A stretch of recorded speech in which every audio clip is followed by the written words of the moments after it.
So we're back with the old Chinese one, and I just had a thought. Before I put the balance wheel in and the regulator and everything, just to see if my repair was successful or not, and it can bear the weight of the spring or power of the spring, I'm going to take the pallet out, and that means it'll be able to contact that part of the pinion without having to wait hours for the thing to rotate. So I think all I need to do is just slightly undo a couple of these nuts, and then I should be able to just pop this out if I'm very careful.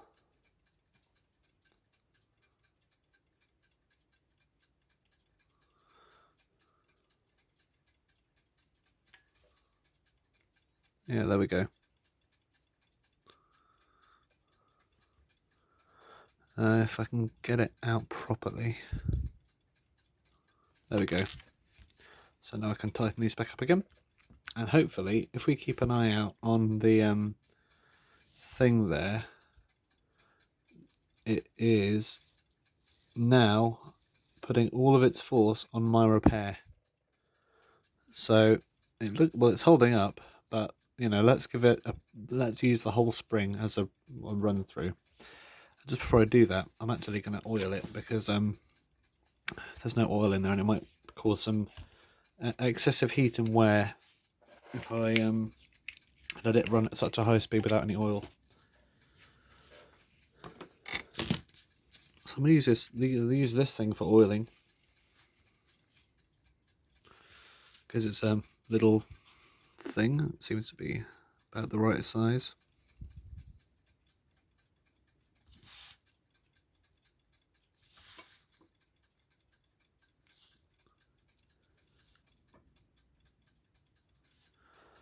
And of course I'll oil the pallet and escape wheel afterwards, because it's not in there at the moment.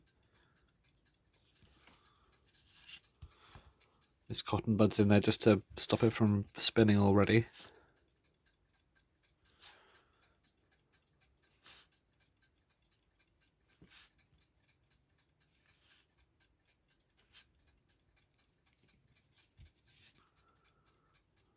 Okay, nearly there. May as well go for the big ones as well, because they can wear out, as they sometimes do. I haven't had experience with these particular movements before though. Only the alarm version. Okay. So, here's a moment of truth. Let's keep an eye out for the area in concern. Oh, if I can get this out. Oh no, that's bad. I've got fluff all over the inside of it now.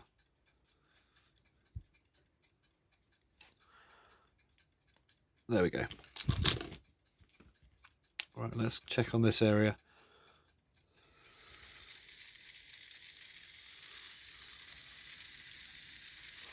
Well, we know power's definitely getting there.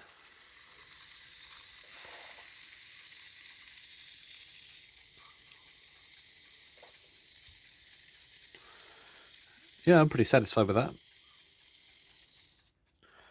It doesn't look like there's any wear or damage on those, because they are pivots. Those are designed for, high stress and situations.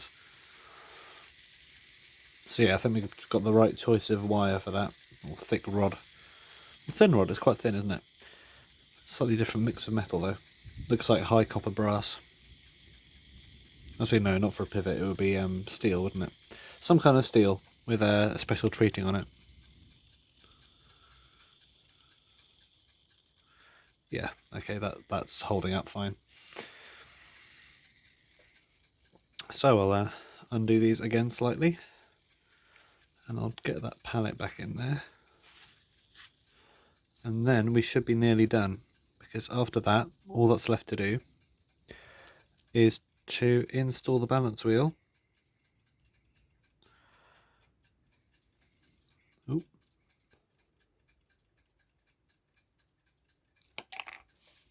Tweezers are probably good for this, aren't they?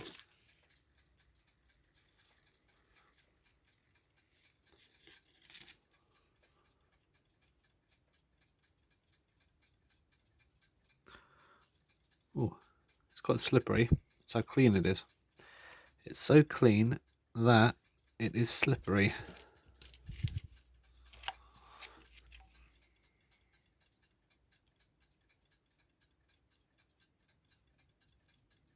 There we go. And yeah, again, make sure that the pins of the pallet are not actually inside of the escape wheel, because it's got a cutout wheel on there.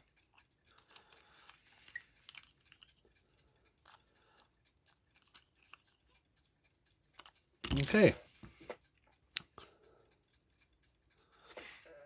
So, yeah, the power's gone, isn't it? I've just noticed actually, there's another bit of an issue. The actual teeth of this great wheel are bent a tiny bit. They are slightly bent. That is something that I can't sort out though.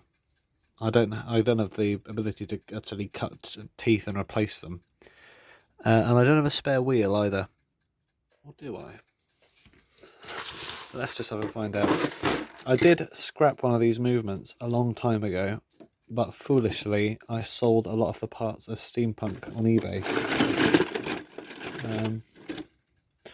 I kind of doubt that I have them. Oh! No, that's different. Yeah, I don't have them.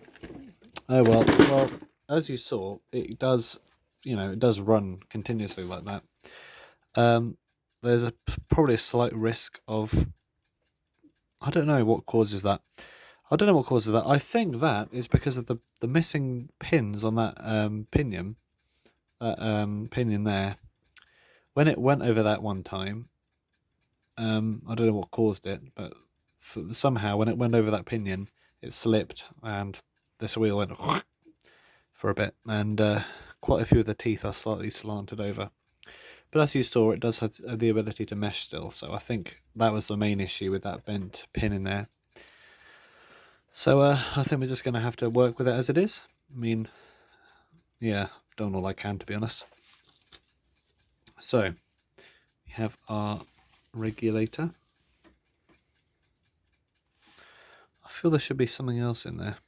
Oh, there it is. Yeah, there's usually one of those. It's like a domed washer for providing grip to the regulator, so it's not loose. Put this in the blue tack, just to get any residue out. Not that there should be any.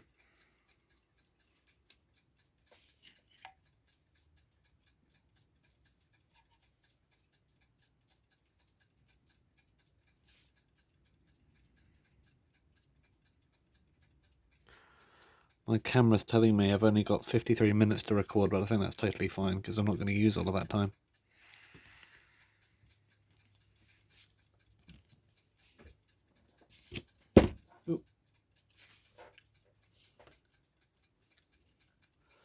Alright, so do this one first and get it to the point where it's adjustable without being too stiff or too loose. And then, I just put this on, don't I? Okay, I've got my thing slightly off camera, so I'll have to do that off camera. Alright, so we've got that cannon pinion on there.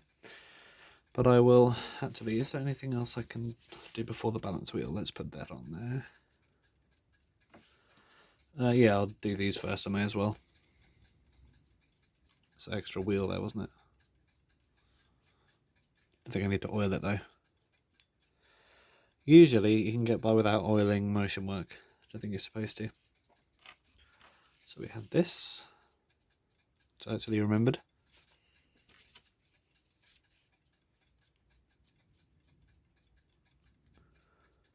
Is this the right way up? Oh, there we go. One quick thing I just did want to point out was I took some of this off again. Just wanted to see if the ratio was in fact the same, and yeah, because if you look, the two pinions there are the same size. That shows that this wheel there is in fact the same rotation speed as the minute hand. So I don't know if that's particularly useful or not, but it's good to know. So I'll put this back on.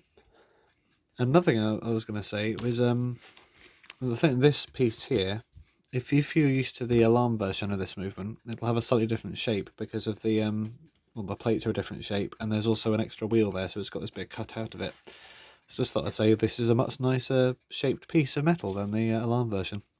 So yeah, there's a lot of nice things I can say about this movement, and I think this is the relevant screw hole down here, right in the corner. Oop.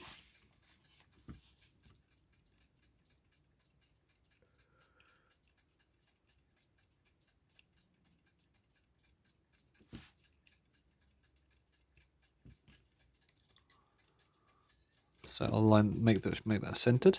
Just look down from the top, and we are good. That's not the right size screwdriver, is it? There we go. May as well do it proper. So these are tightened up as well. We don't want a non-tightened thing. Also forgot to oil the thing, so I'll get back to the balance wheel now. So just going to quickly oil the old balance cups. I've only put one of them in. Oil the escape wheel and pins which are relevant, and also put the other balance cup in first. Just screws in there. A bit of blue tack first.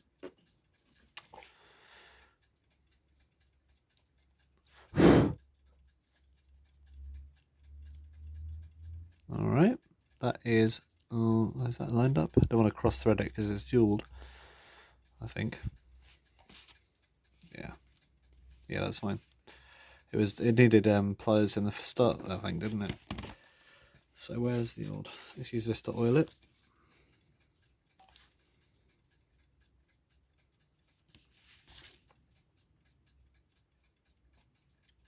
Go for the impulse pin area as well.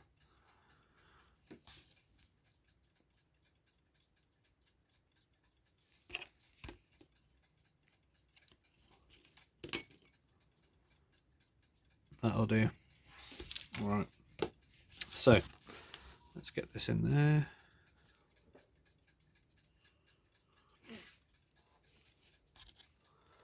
Move that regulator to a nice position, there we go. And put that pin in that slot.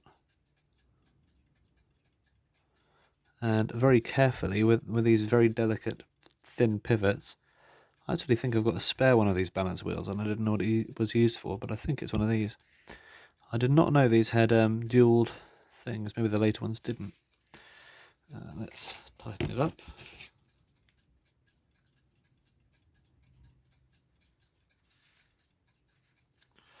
Actually, a lot of Japanese and Russian alarms did have jewels.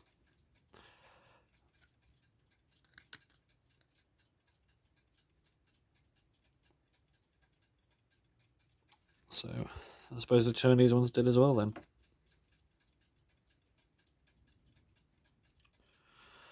Maybe that's something Diamond did. Maybe the brand Diamond is representative of the jewels they put in the movements.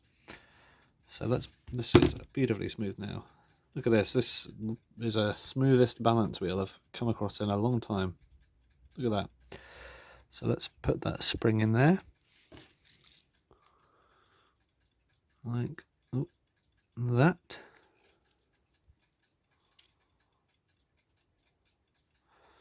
So it's through that slot. Let's focus on the camera. There we go, it's through that little slot, and the spring is also in that hole. Where's our pin? Have I misplaced it like usual?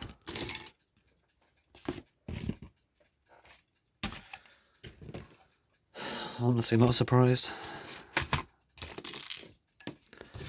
Nothing really surprises me.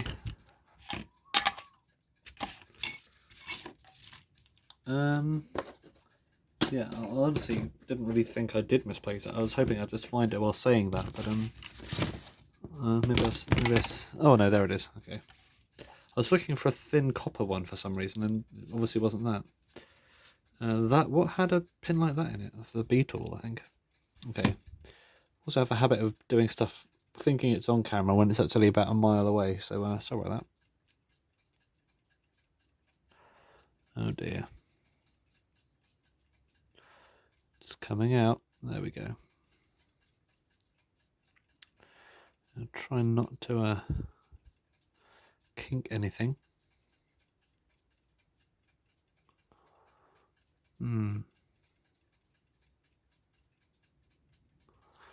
Oh. Luckily that landed where I could see it, which is a rare thing. Okay. I have to delete some files after this because I've got not much space left.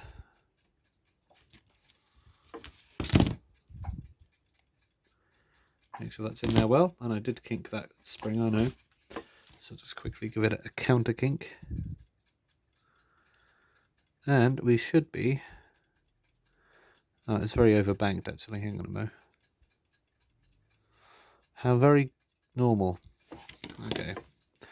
That's good, isn't it? Alright, I need to take this out and put it back in again. So, because it's overbanked, that means the pin on the balance wheel is not actually in the middle of that fork where it should be. It's actually a whole revolution away. There's also something on the lens, it looks like. Is it better? Yeah. Right. So I'm just going to undo this balance cup very carefully.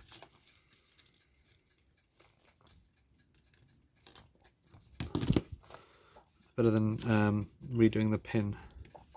So pop that back in that hole. Oh, saying that. Okay, so now the pin is correctly inside the fork. And now I can tighten it up. Risky business, isn't it? And there's a Chinese desk clock on the line. You do everything you can. High stakes. Oh, there we go.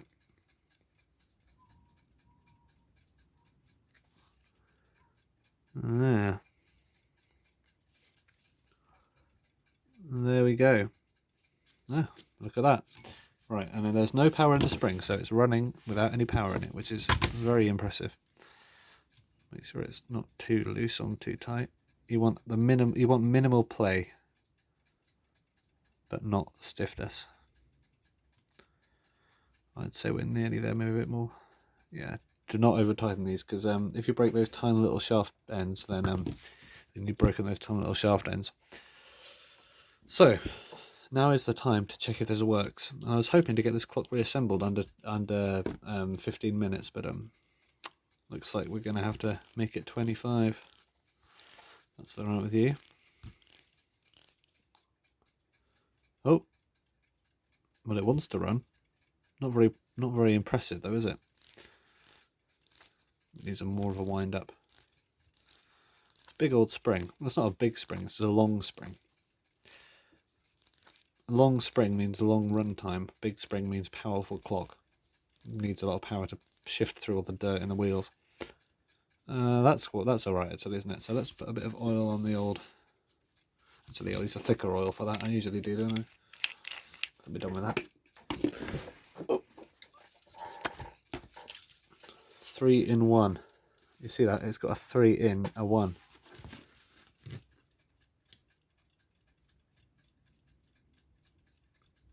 Oh, there we go. Well, it's actually 3 in 1, isn't it? Yeah, I don't know why they did that. It's 3 in 1. Let's just mop up some of this. I don't want to get it to the dirty, oily state it was when I first got it. But as you can see, it is more than it was. Oh, now it's touching the screwdriver, so it's not going to run. It is running. And very impressively at that. So, I'm not going to say end here. I'm actually going to reassemble the whole thing. How delightful. So, here is le back. Are we ready to put this in yet? I think it doesn't really matter which order we do it in, does it? There's a back and a front, and I don't think they're really dependent of each other. Let's go put it in the back. Let's reassemble it the way we reassemble a Westclox or a Smiths or something. Because usually, with a British or American alarm clock, the front comes off, and then the movement is attached to the back. Whereas on a German or European one, usually the movement is attached to the front, and you take the back off. That's something I've observed anyway. So these are tightened up. So there's a little hole. Oh no, that's the dust cover, isn't it? You see, we're living in luxury. How loud is this? All right, we need these little plastic washers, don't we? Bit annoying those are. Still, look what happens to the paint if you don't put them on.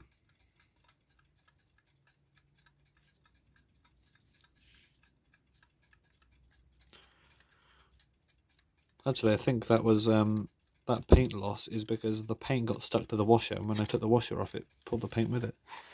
So with the paint is the washer is more of a hindrance than it was originally supposed to be. But I'm gonna do it as it was anyway. So just trying to line that up there. It's not exactly easy, especially with that washer in there. And once one's in there, then it all becomes easier. So let's just tighten this one up a tiny bit. Okay, now that's in there by one screw, we can line up the others and then tighten it up. So it's easier for the rest of them to be put in. Not exactly the engineer style, but oh well. Are we engineers? Oh, this one's even got its washer still on the bolt there. That's pretty good. And it's still running. Hopefully it keeps time. But most of all, I'm pretty impressed with our little repair. I don't know how effective it will be, especially because the actual great wheel has slightly damaged teeth on it. But we're better than we were. And what we had before was a non-running, non-functional clock. That was dirty. Now we have a clean, functional clock, which runs. Oh. And that is the aim of what I do. I get things running. If I can't get things running, then I try again to get them running. And so on. This one's a bit of a pain.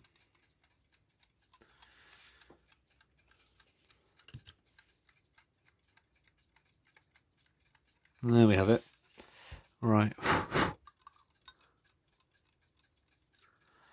As they say, tighten it up and watch it burn. Look at that. That runs like an absolute charm, doesn't it? Yeah, pretty proud of myself there. Pat myself on the wrist. Because I can't reach my back. Well, I can, but not in the place I want to be patted. So let's just stick this on here whilst we get the case ready. Just because I want to see what happens.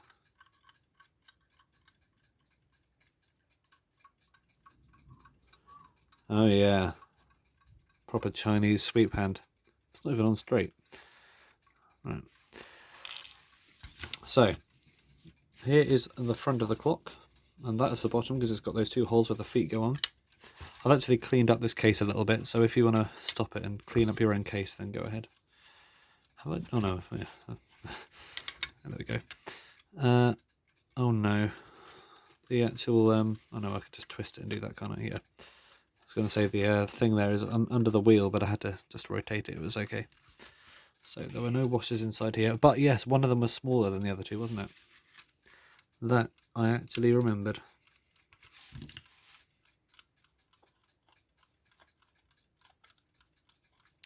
Now here's when my screwdriver... Oh, it nearly happened then. My screwdriver goes in and just smashes the balance wheel. That'll be fun, wouldn't it?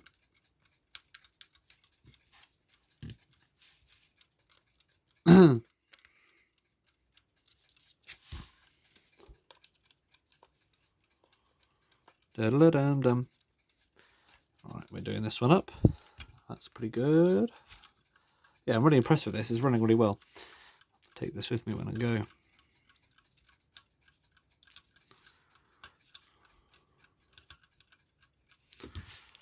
Quite loud though, although Chinese clocks have a reputation for being very loud, and that is true. Tickers, that is. Chicken tickers. So there's the back, and it is held on like that. Let's get our winder on. Actually, no, I need to lay it flat so I can put the hands on, don't I? Right. You might think I should wash my hands whilst doing this, but you know what? No. Right, let's put that on there. What's stopping it? Ah, there are two little things there. That's where the screws go in to the base. Okay, hand time. Yeah, my fingers are clean already, aren't they? All the oily, dirty stuff has already been dealt with. Make sure there's no freckles of dust on the old dial. And put this hour hand on, which is quite long. Oh, it's a minute hand, that's why. I was going to say.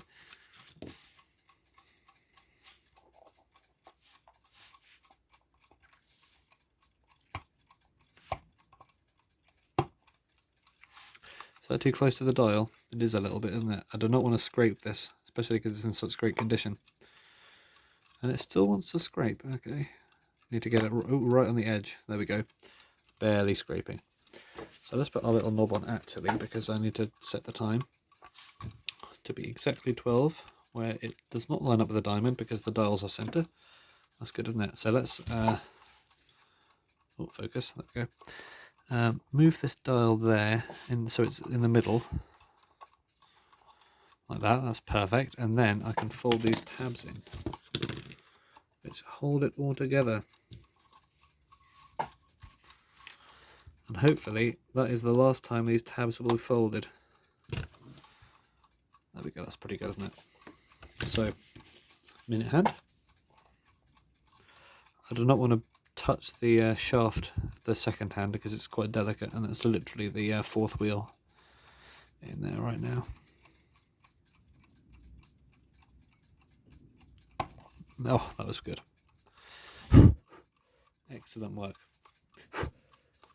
Okay, we have spittle all over the place. Spittle fields.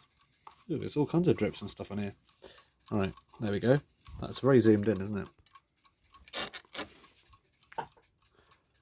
There we go. Almost looks like an old car dashboard clock, doesn't it? Or it's like either like a 60s American car or one of those Ford Mondeos.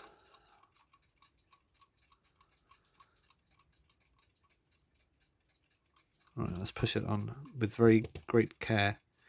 Oh, there we go. Look at that. That was perfect. What an amazing end to an amazing series. Okay, let's put this on here. There's nothing much we could do wrong now, is there?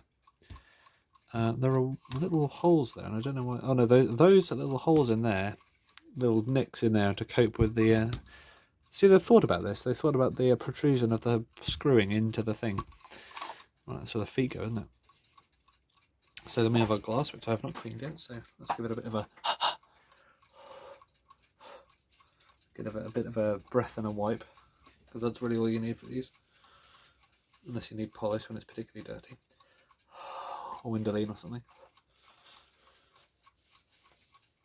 Okay, in a minute.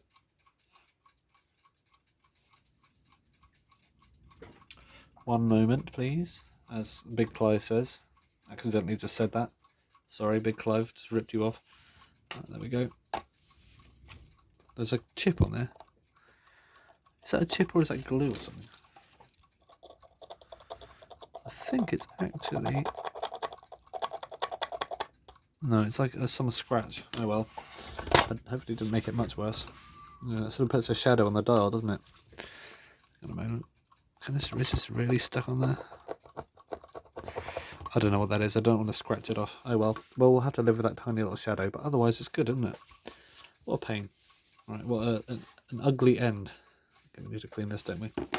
There's my bud de coton. Right here. Just clean it off in a minute. Hey, we're looking pretty good. No, we're cleaning it off slightly. Using mysterious liquids which come from the mouth. Got my DNA all over this now.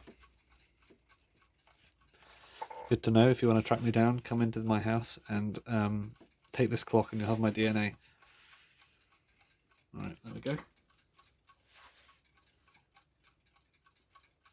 polish it off on my thing. Okay, now, oh no, we're over half an hour. Sorry about that, guys or girls. Let's put that. Okay, so now that's the front, and that looks amazing.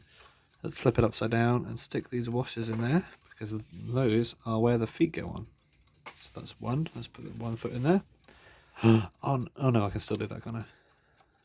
Do that now, actually. The back leg. I can still do that with the thing off. Does that look centered to you? I think it was already off center, wasn't it? I don't want to put pressure on this glass because it's quite a unique piece of glass, because it's not flat, it's actually slightly convex.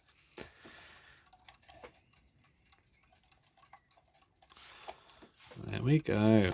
Right, really impressed with this. It's cool, isn't it? It's weird that they haven't attached the top of the bezel in any way, isn't it? Oh well, they knew what they were doing, obviously. Right, also shame I don't have that plastic washer because it went AWOL. Well, I'll do it up now because I can want to stand this clock up without having to fall over, not move the clock. So this goes in there, I think. Does that go up? Yeah, that goes in like that, and we can put it on the outside. That's fine. Yeah, pretty clever design this, I've got to say. Some, I'm surprised and impressed at the. This is by all means a very decent piece of timepiece right here. Piece of horology. There we go. So yeah, we've got a jeweled movement in there. It's quite high up, isn't it? I want to flatten it down a bit. There we go. I like things with a slight rake. So what's the actual time? It is probably about this, actually. Wait a minute, I can't find out the time. What's it on? It's 4:23. Okay, so you can turn these backwards, can't you? What am I doing? 4:23. All right, so this will be ticking away, hopefully, forever. Well, not forever, but until I need to wind it up again, and then it will be ticking away forever. Look at that. Yeah, I'm really impressed with this thing. I didn't think much of it originally because I thought, because my Chinese, my experience with Chinese clocks, it wasn't particularly good. I've had two that I've worked on, and both of them had cheap aluminium movements with plastic parts that were really a pain to put together because they just weren't very well machined. This one, however, is an earlier design made by a company who cares, Diamond Shanghai. If it's a company, it's Chinese, I don't know, they probably have something else. Whatever they have, they did a good job. Dual movement, high quality stuff, removable pins in the pinion. That's pretty cool, isn't it? I mean, they did better than whatever this was, Young'uns or something, just actually press them in there. So yeah, overall, a very, very good and surprising, nice thing to have. So, grab yourself a diamond before it's too late. There's one on eBay for like £5 or something. I think there is still. Go and get it, because what a nice thing that is.